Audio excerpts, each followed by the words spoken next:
ஒரு பக்கம் இந்த பாதிப்பெல்லாம் உங்களுக்கும் தெரியுது, நீங்கள் அதுக்காக வருத்தப்படுறீங்க, எல்லாம் உண்டு. இதை அகற்றக்கூடாது அப்படின்னு நீங்கள் சொல்கிறதுக்கான காரணம் என்ன? தெருநாய்கள் வந்து நீங்கள் அகற்றிட்டீங்கன்னா தெஃப்ட் அதிகமாகும்னு நான் பிலீவ் பண்ணுறேன்.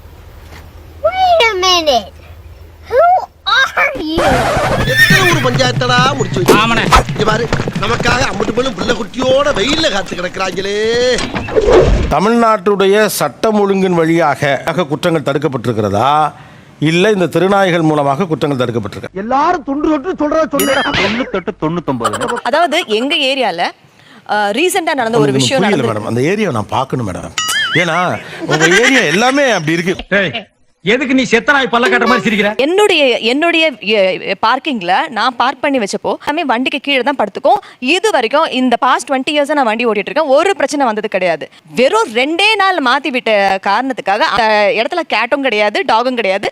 அந்த ராட் வந்து அந்த வண்டியே நாசம் பண்ணிடுச்சு. ஏண்டி இதுலதான் இப்ப உங்களுக்கு கௌரவம் கொடுக்கறா போச்சா? இந்த ராட் மேல எவ்வளவு கடுப்பா இருக்கு உங்களுக்கு? அது கடிச்சு வச்சதா கூட நான் ஒண்ணு மன்னிச்சிருப்பேன் சார். அது உள்ள போய் செத்து போச்சு. என்னடி வாய்ஸ் இது? ஆக்சுவலா நீ என்ன சொல்லிருக்கணும்? பாவம் செத்து போச்சு, என் கார் போனது கூட கவலை இல்லைன்னு சொல்லிருக்கலாம். எனக்கே புரியும் உங்க ஜீவகாருண்யத்துடைய டைமென்ஷன்ஸ. பயங்கரமான மனித நேயமடா உங்களுக்கு. இது 10,000 ரூபாய் போச்சேனா? உங்களுக்கு இவ்வளவு கோவம் வருது. பெத்த புள்ளைய நாய் கடிக்குது, அந்த குழந்தை இறந்து போச்சு. இது உங்களோட சிம்பிள் ஒரு கார் டேமேஜ், அவ்வளவுதான். மக்கள் எப்படி போறா உங்களுக்கு என்னங்க? ரெண்டு ஆங்கிளுமே நம்ம பார்க்கணும். என்னன்னா குழந்தைகள் வந்து பயங்கரமா அஃபெக்ட் ஆகிறாங்க. எவ்வளோ வீடியோஸ் பார்க்குறோம், நமக்கே பகீர்னு இருக்குது. ஸோ அதுக்கான கண்ட்ரோல் இருக்கணும். அதுக்குன்னு மொத்தமா தூக்கிடணும் அப்படி சொல்லக்கூடாது. என் மனசுலயே அதான், என் மாமா மனசுலயே அதான். இல்லைன்னா யார் யார் வந்து வளர்க்கணும்னு ஆசைப்படுறாங்களோ எடுத்து வளர்த்துக்கலாம்ல. பயங்கரமா சப்போர்ட் பண்றவங்க எடுத்து வளர்க்கட்டும். நீங்க எங்க வர்றீங்க? பழக்க வழக்கம்லாம் பஞ்சாயத்தோட இருக்கணும். பாத்ரூம் போறதுக்கு வந்துட்டு பல்லு விளக்கிட்டு குளிச்சிட்டு சாப்பிட வச்சுக்க கூடாது, தெரியுதா? எனக்கு பொறுத்த வரைக்கும் குழந்தைங்க சேஃப்டி ரொம்ப இம்பார்ட்டன்ட்னு எனக்கு தோணுது. குழந்தைங்க விக்டிம்ஸ், ஆனா அக்யூஸ்ட் வந்து டாக்ஸ் கிடையாது. அதை அமேண்டன் பண்ணவங்க. அந்த அக்யூஸ்ட் குற்றவாளிகள் வந்து அவங்க தான். குற்றவாளி யாராவே இருந்துட்டு போட்டும், இந்த கடியிலிருந்து என்னை தற்காத்துக் கொள்வதற்கு என்ன வழி இருக்கு? கடியில இருந்து தற்காத்துக் கொள்ளணும் சார். அந்த ஓனர் இறக்குற வரைக்குமோ அந்த நாய் இறக்குற வரைக்குமோ அந்த நாய் அவங்க கிட்ட இருக்கணும். தெருநாய்களை தத்தெடுத்து வளர்க்கணும். சரி, வா போலாம்.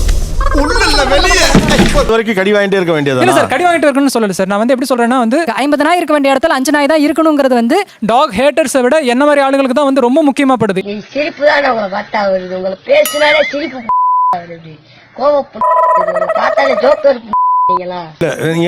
நீங்க டாக் லவ்வருங்கிறதுனாலே இன்னொருத்தர் டாக் ஹேட்டர் ஆக மாட்டாங்க.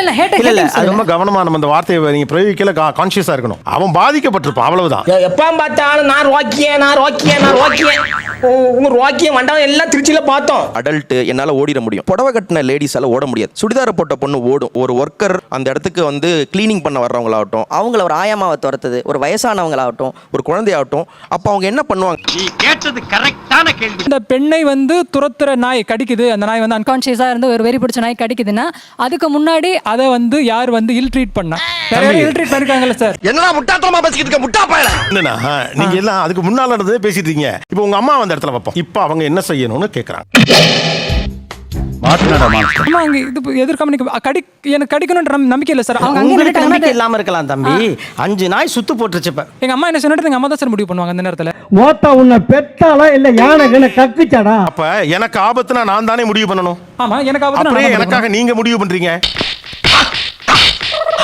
நம்ம வீட்டை விட்டு கிளம்புறதுக்கு முன்னாடி நம்ம ஒரு அண்டர்ஸ்டாண்டிங்கோட வரணும் சார். இங்க நாய் இருக்கும், பிரச்சனை இருக்கும், அண்டர்ஸ்டாண்டிங்கோட வரணும் சார். லூஸ் மாதிரி பேசாதடா, மைக் யார்ட்டே குறா. எங்க வீட்டு குழந்தையை கடிச்சிருந்தா இப்ப அப்படியே மேல விழுந்து எல்லா நாய்களையும் அடிச்சிருப்பேன். நான் வந்து ரொம்ப வந்து வயலண்டா தான் நானே இது ட்ரீட் பண்ணிருப்பேன். உனக்கு வந்தா ரத்தம், எனக்கு வந்தா தக்காளி சட்னி. சரி, அதுக்காக வந்து நான் இன்னசென்ட்டான நாய்களை வந்து அப்புறப்படுத்துறதுல நான் ஒத்துக்க மாட்டேன் சார். அது எப்படி சார் கண்டுபிடிக்கிறது, நீங்க சொல்லுங்க சார். அது இவங்களுக்கு தானே சார் தெரியும், அவங்க எக்ஸ்பர்ட்ஸ்க்கு தானே சார் தெரியும், தீர்மானிக்கணும். எனக்கு தெரியல சார். நான் என்ன சொன்னேன், அரசாங்கம் தீர்மானிக்குது, விட்டுருங்க. அப்புறம் ஏன்டா இப்படி எல்லாம் பண்ற? மூடி நிறுக்கும் நேரம். இப்போ இந்த அம்மாக்களுக்கும் அப்பாக்களுக்கும் என்ன பதில்?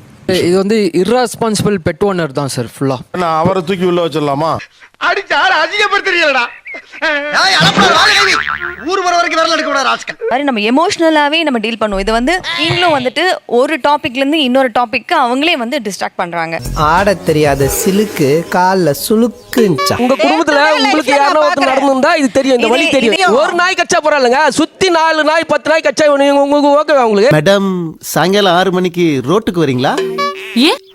லாரி விட்டு தூக்கதா கவர்மெண்ட் சொல்றாங்களோ அலோ பண்ணுங்க ரைட் சொல்லல. ஆனா அவங்க கோவப்படுறத பார்த்தா எங்களுக்கு பயமா இருக்கு. அடேப்பா தெருவில் எவ்வளோ நாய் இருக்குது, எதுக்கு தெருனா தெருவில் இருக்கணும், எனக்கு அதுக்கு பதில் சொல்லுங்க. தெரியலையே, தெரியலன்னா செருப்பாலே அடிப்பண்டா.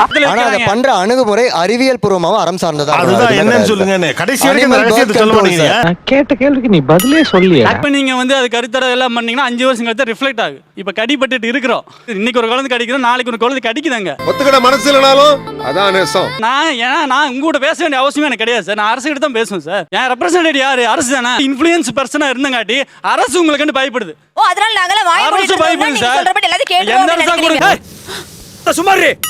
சும்மா நொய்யின்ட்டு நரேஷன் வேலை எடுத்துட்டு போனனால அரசு கெட்ட பேர் ஆயிருமோ, இல்ல நாங்க வந்து விலங்குல கொண்டு ஓடுவேன். நான் ஒரே ஒரு அரசு கேக்குது, நாளைக்கு யாருமே வீட்டுல நாய் வளர்த்து கூட அரசு சொன்னா ஒத்துக்க மாட்டேன். டாக் வந்து ரொம்ப இன்டெலிஜென்ட் அனிமல் சார். அது டாக் வந்து அசஸ் பண்ணிடுது, வர அசஸ் பண்ணிட்டு நமக்கு வந்து ஒரு ஆபத்து இல்லை இந்த மனிதரால அப்படின்னு அது உணரும் போது ஒண்ணுமே பண்ணாது. அப்படியா? போறதான் போற இந்த நாய உசுன்னு பத்திட்டு போ. அவ்வளவுதானே, பத்தி விட்டா போகுது. ஹோட்டல்ல தூங்கிட்டு இருந்த ஒரு குழந்தைய போய் ஒரு நாய் கவிட்டு வந்திருக்கு. அந்த குழந்தைக்கு வந்து தன்னை கவிடுது நாயின்னு கூட தெரியாது. குழந்தை இப்ப கவிட்டு போகுது இல்லையா ஒரு நாய். நமக்கு அந்த நாய்க்கு நம்ம இறக்கப்பட்டு இவ்வளவு சொல்றீங்க, அந்த குழந்தை மேல நமக்கு எந்த ஒரு இறக்கமே வர மாட்டேங்குது. மனுஷனாதீங்களா? ஆச்சரியமா இருந்து இவங்க மோர் இறக்க குணம் என்ன கருணை உள்ளவங்களா தான் இருக்கணும். ஸோ கடிபட்டங்களாட்டு ஒரு குழந்தை கடிபட்டுன்னு சொல்லும்போது இவங்களுக்கான வலி அதிகமா இருக்கணும். இவங்க கிட்ட நான் வலியே இல்லை.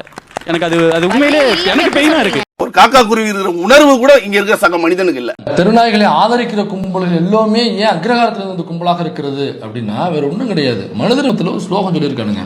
அதாவது ஒரு பாப்பான் 1 மாதமாக தொடர்ந்து சூத்திரர்கள் உண்கிற உணவை உண்டால் அவன் மறுபிறவியில் நாயாக பிறப்பான், அதுவும் தெருநாயாக பிறப்பான் என்று மனு தர்மம் சொல்கிறது. அதனாலதான் இவங்க என்னன்னாக்கா பூரா தெருநாய்கள் நம்ம அத்திம்பேரு நம்ம தோப்பாரு. அந்த பாசமா அப்படி பச்சையா சொல்ல முடியாது, ஒரு யூகமா சொல்லலாம். இல்ல வலி இல்லாம ஐயா அப்படி கிடையாது. பிறப்புக்கும் எல்லா உயிருக்கும்னு வள்ளுவர் சொல்லியிருக்காருல்ல, அது மாதிரி அது எல்லாருக்குமே வந்து அது இறக்கம்ன்றது எல்லா உயிரினத்திலும் இருக்கணும்னு தான் சொல்றோம். மூஞ்ச பாரு, மூஞ்சூர் மாதிரி இருக்கிற எச்சிக்கையிலே நீ காக்கா ஓட்ட மாட்டியா? உங்களை பத்தி எல்லாம் எனக்கு தெரிய முடியும். நீங்க சொல்றீங்களே பிறப்புக்கும் எல்லா உயிருக்கும் இல்லையா? நான் இதே வந்து ஏன் நாய்க்கு மட்டும் உங்களுக்கான கருணை செலக்டிவ் கருணையா இருக்கு. எல்லாம் ஒரு உள்நோக்கம் தான். மனிதாபிமானம் தான் மாப்பிள்ள. ஒரு கொசு கடிச்சிச்சுன்னா என்ன பண்ணுவீங்க? அது கொசு கடிச்சிச்சுன்னா அதை தட்டுவோம் அடிப்போம், அது இல்லன்னு சொல்லல. இருங்க அது செத்துரும் இல்லையா? ஆமா ஆமா அது இல்லன்னு சொல்லலையா? அது ஒரு உயிர் தானே. நீ கேட்ட ஒவ்வொரு கேள்வி என்ன செருப்பால அடிச்ச மாதிரி இருக்குடா. மாதிரி இல்ல, உண்மையிலே செருப்பால தான் அடிச்சேன். கடிச்ச கொசுவை அடிக்க வேண்டியதானே, எதுக்கு மத்த கொசுக்கு மருந்து தெளிக்கிறீங்க? கொசுக்கும் நாய்க்கும் ஒரு வித்தியாசம் இருக்கு. கொசு நாய் ஒன்னா சார்? அப்ப இந்த கேள்வி சரிதானே, நாயும் மனுஷனும் ஒன்னா? அப்படி போல நம்ம பேசும்போது பிரச்சனை பேசும்போது அது பாத்தீங்களா கருணையா இருக்கணும், அன்பா இருக்கணும், எல்லா உயிர்களையும் மதிக்கணும் நீங்க சொல்லும்போது நம்மள இந்த இஷ்யூ ரைஸ் பண்றவங்களை குற்றவாளி ஆக்கிட்டு அவங்க தங்களை வந்து புனிதரா காட்ட ட்ரை பண்றாங்க இல்லையா? அந்த போலி புனிதம் தான் இங்க இஷ்யூவே நான் சொல்றேன். வழியில கத்துனா கூட ஏன் கத்துனா தான் கேட்பானுங்களே தவிர அடிக்கிறவனை எதுக்கு அடிக்கிறேன்னு கேட்கறதுக்கு நாதி இல்ல. நீங்க நினைக்கிற அளவுக்கு நீங்க எல்லாம் கருணைவாதிகளும் கிடையாது, நானும் கிடையாது. அதுதான் வந்து உலக யதார்த்தம். அதுல இருந்து நம்ம இந்த பிரச்சனையை அட்ரஸ் பண்ணணும்னு நான் நினைக்கிறேன். சூப்பர். நாங்க வேக்சின் பண்றோம், இம்யூனைசேஷன் பண்றோம், அதெல்லாம் பண்றோம் டாக்ஸ்க்கு அப்படின்னா எங்க பாக்கெட்ல இருந்து செலவு பண்றோம். மூஞ்ச பாரு, மூஞ்சியும் முகர கட்டுங்க.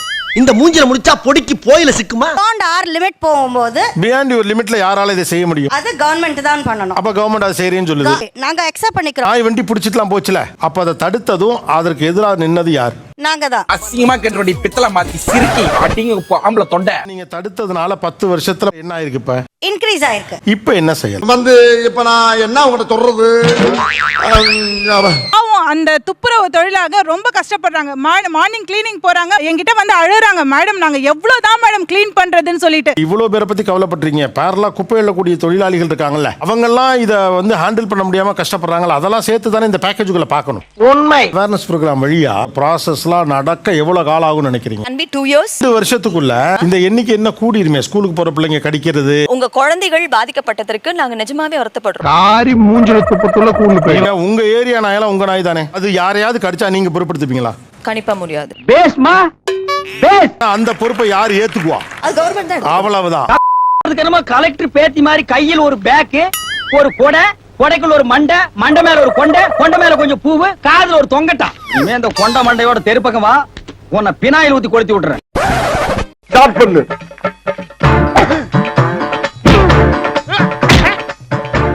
இங்கிட்டு வா. அப்படியா அப்படியா.